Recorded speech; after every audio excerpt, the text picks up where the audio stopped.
Sukses bukan hanya sekedar menetapkan tujuan, namun di dalamnya ada proses dan tindakan nyata yang harus kita upayakan.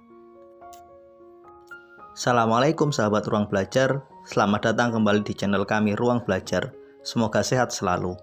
Pada video kali ini kita akan membahas konsep bias action sebagai salah satu sumber penyebab kenapa kita gagal dalam meraih tujuan yang telah kita tetapkan. Sebelum kita lanjut, untuk sahabat Ruang Belajar yang belum memberikan supportnya, silakan klik tombol subscribe-nya, like, share, dan berikan komentarmu. Dukungan kalian sangat berarti untuk pengembangan channel ini.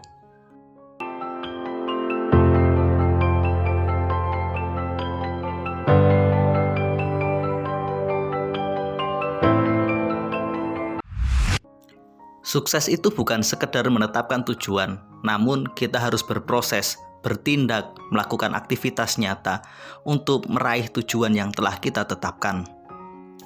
Namun demikian, tidak semua orang yang telah menetapkan tujuan kesuksesannya berhasil mewujudkannya dan meraihnya menjadi nyata. Seringkali mereka terjebak pada bias action. Apa itu bias action? Bias action adalah sebuah tindakan yang justru membuat mereka semakin jauh dari apa yang telah mereka tetapkan sebagai tujuan hidup mereka. Hakikat kesuksesan itu adalah kumpulan dari kesuksesan kecil, kumpulan dari tindakan nyata, aktivitas konkret yang sesuai dengan jalur yang telah kita tetapkan. Kegagalan dalam meraih tujuan justru muncul ketika kita gagal mengontrol setiap tindakan kecil yang kita lakukan. Tanpa kita sadari, terkadang hal-hal kecil tersebut justru menjauhkan kita dari realita pencapaian kesuksesan yang telah kita tetapkan. Sebagai sebuah gambaran, Anda yang hari ini berada di Jakarta sedang punya tujuan untuk pergi ke Surabaya. Namun dalam actionnya, dalam tindakan Anda, justru Anda pergi ke arah barat, pergi ke arah Medan. Pertanyaannya, apakah Anda akan sampai ke Surabaya? Tentu saja tidak. Setiap langkah kecil yang Anda lakukan yang menuju ke arah barat bukan mendekatkan pada tujuan Anda ke Surabaya, melainkan menjauhkannya dari tujuan yang telah Anda tetapkan. Tak jarang, hal tersebut terjadi dalam kehidupan kita. Apa yang Anda tetapkan berbeda dengan apa yang Anda lakukan. Tidak jarang, tindakan-tindakan kecil yang setiap hari Anda lakukan justru menjauhkan Anda dari tujuan yang telah Anda tetapkan. Jika kita ilustrasikan tujuan sebagai anak tangga tertinggi yang ingin kita capai, maka proses adalah anak tangga kecil yang harus kita lalui di bawah anak tangga tertinggi tersebut. Setiap anak tangga adalah action. Setiap anak tangga yang kita lalui adalah kumpulan tindakan nyata yang harus kita lakukan secara terus-menerus sampai pada akhirnya kita sampai pada anak tangga tertinggi, yakni kesuksesan yang telah kita tetapkan. Ilustrasi sederhananya, Anda menetapkan tujuan Anda adalah mendapatkan beasiswa S2 di Amerika. Itu adalah anak tangga tertinggi Anda. Kemudian Anda memiliki kumpulan anak tangga yang harus Anda lalui, mulai dari mengumpulkan informasi, kemudian melakukan persiapan diri, kemudian mengikuti tes, dan pada akhirnya Anda mendapatkan beasiswa tersebut. Untuk mendapatkan beasiswa S2 yang menjadi impian Anda harus melakukan sekumpulan aktivitas, sekumpulan action nyata, yang dari action nyata tersebut dapat membawa Anda kepada tujuan yang telah Anda tetapkan. Misalkan, salah satu tindakannya adalah menyiapkan diri dengan kemampuan bahasa Inggris yang baik. Anda harus memiliki skor TOEFL tertentu. Untuk itu, Anda pun butuh belajar dan berlatih bahasa Inggris setiap hari. Namun, justru tindakan Anda tidak mencerminkan keinginan Anda.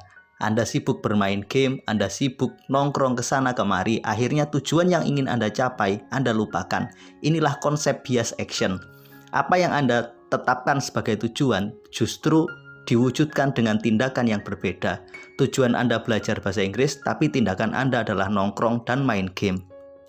Bias action inilah sebagai pemicu utama kenapa kita gagal dalam meraih tujuan kita. Karena setiap tindakan kita tidak membuat kita lebih dekat kepada tujuan kita, namun justru membuat kita lebih jauh dan memilih jalan yang berbeda dari tujuan yang telah kita tetapkan.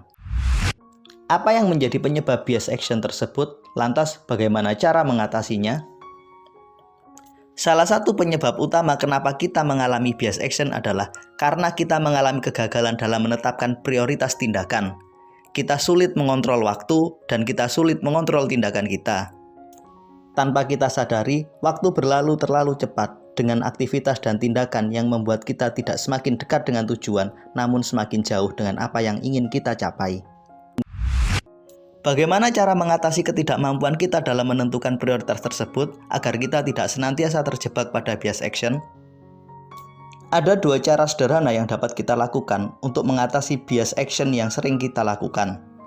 Pertama, kita menggunakan konsep 1 minute evaluation dari Spencer Johnson. Konsep tersebut mengajarkan kepada kita untuk mengambil waktu 1 menit, kemudian bertanya, apakah tindakan yang kita lakukan hari ini, yang kita lakukan sekarang, akan membuat kita lebih dekat pada tujuan kita? Jika iya, lanjutkan, jika tidak, berhentilah. Konsep ini mengajarkan kepada kita untuk melakukan evaluasi sesering mungkin, mempertanyakan setiap aktivitas kita, memberi manfaat yang positif untuk tujuan kita, atau justru sebaliknya. Dengan konsep 1 minute evaluation, kita selalu melakukan evaluasi setiap saat, setiap waktu, dalam waktu 1 menit atas tindakan yang kita lakukan. Konsep kedua, kita dapat menggunakan konsep end game. Kita membayangkan hasil akhir dari setiap tindakan yang kita lakukan. Jika hasil akhir dari tindakan tersebut memberi manfaat yang positif dan mendekatkan kita pada tujuan kita, maka laksanakanlah. Jika tidak, maka berhentilah. Katakanlah jika kegiatan kita adalah bergadang setiap malam sambil nongkrong untuk hal-hal yang tidak penting. Endgame dari kegiatan tersebut harus kita pertanyakan. Jika kegiatan tersebut kita lakukan setiap hari, terus-menerus, kira-kira akan seperti apa hidup kita nanti? Hasil akhir apa yang akan kita capai dari aktivitas nongkrong dan bergadang tersebut? Jawabannya sudah pasti. Kita tidak akan mendapatkan apapun kecuali hanya sekedar hura-hura dan kesenangan semata. Bisa jadi kita akan mengalami sakit karena secara fisik, energi dan pikiran kita habis hanya untuk kegiatan yang tidak bermanfaat setiap malam. Dengan konsep endgame akan membuat kita belajar berpikir lebih jauh dan jangka panjang. Kita akan berpikir apa hasil akhir dari tindakan ini jika dilakukan secara terus-menerus. Demikian pemaparan ringkas dari konsep bias action. Salah satu penyebab kenapa kita sulit mencapai tujuan yang telah kita tetapkan. Berikan komentarmu, pelajaran apa yang dapat kita ambil dari video ringkas ini. Terima kasih telah menonton, sampai ketemu pada video kami berikutnya. Assalamualaikum warahmatullahi wabarakatuh.